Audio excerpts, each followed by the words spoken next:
Lors du débat d'orientation budgétaire, effectivement, vous avez dénoncé la politique de baisse des dotations de l'État, et il y a fort à parier que pour fuir ce débat sur un budget primitif assez calamiteux, vous allez continuer à donner ce prétexte. Pourtant, je me permets de vous rappeler que cette baisse a commencé sous le mandat de Nicolas Sarkozy. À la lecture des informations statistiques, la page 3, financière et fiscale, il est alarmant de constater que les dépenses réelles de fonctionnement par habitant de la ville, c'est le ratio ATR numéro 1, restent significativement au-dessus de la moyenne de la strate démographique correspondante, la ligne 1. Elle s'élève à 1 588,55 € pour la ville, contre 1 103 € pour la strate, soit 44,02% au-dessus. À travers aussi les 3 plus importants chapitres budgétaires de fonctionnement, on peut constater les montants exorbitants pour une ville de 13 000 habitants, un peu plus. Ça, c'est pages 10 et 11. Donc, les charges à caractère général s'élèveront à plus de 4 553 000 € en 2015. Les charges de personnel et frais assimilés à plus de 11 973 000 €.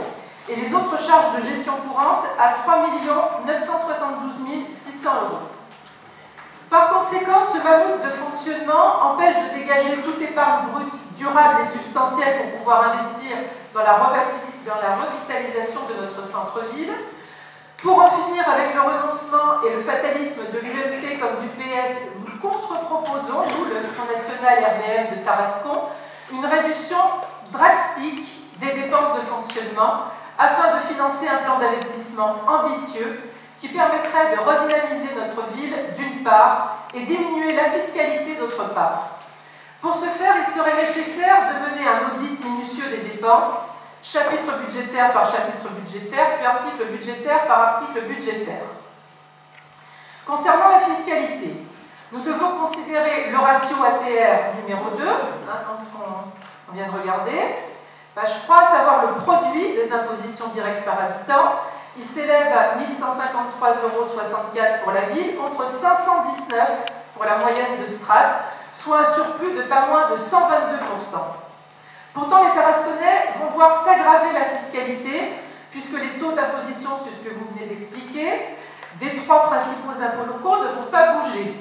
Vous vous en êtes félicité, encore maintenant, lors du débat d'orientation budgétaire, alors que vous avez pertinemment, donc, puisque vous venez de le dire, que les bases d'imposition sur lesquelles s'appliquent précisément ces taux vont être revalorisées de manière importante, 0,9% d'après la loi de finances 2015, votée par le Parlement.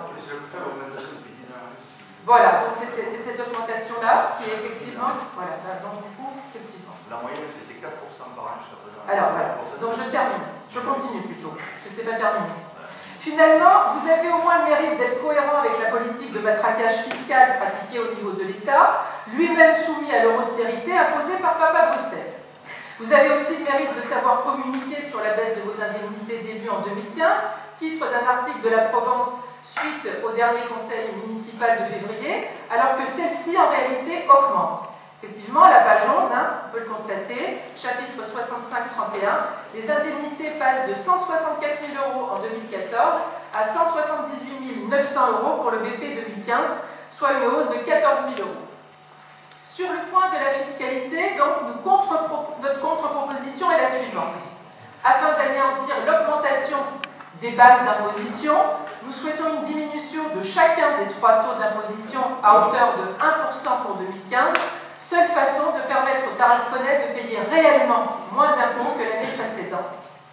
D'autre part, concernant le financement des associations, il serait opportun qu'un audit et une analyse de trésorerie soient faites pour chacune d'entre elles selon les critères de l'intérêt général. Il est en effet fréquent que des associations accumulent année après année l'argent des communes pour que se constitue un trésor de guerre injustifié par leurs opérations courantes. D'ailleurs, monsieur le maire, j'ai bien pris note que vous refusiez de me transmettre le détail du compte-rendu financier de l'association Tétaclap, alors que la CADA m'a donné un avis favorable.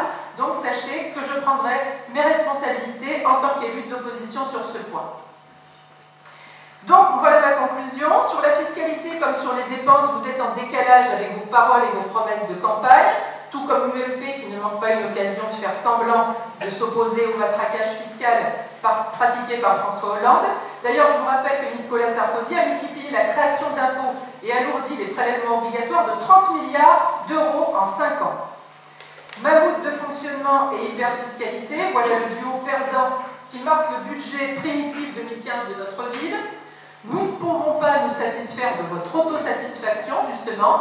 Vous plaidez pour la reconnaissance de vos efforts, mais pour que les Tarasconnais les considèrent, ces efforts, encore faudrait-il qu'ils soient à leur profit.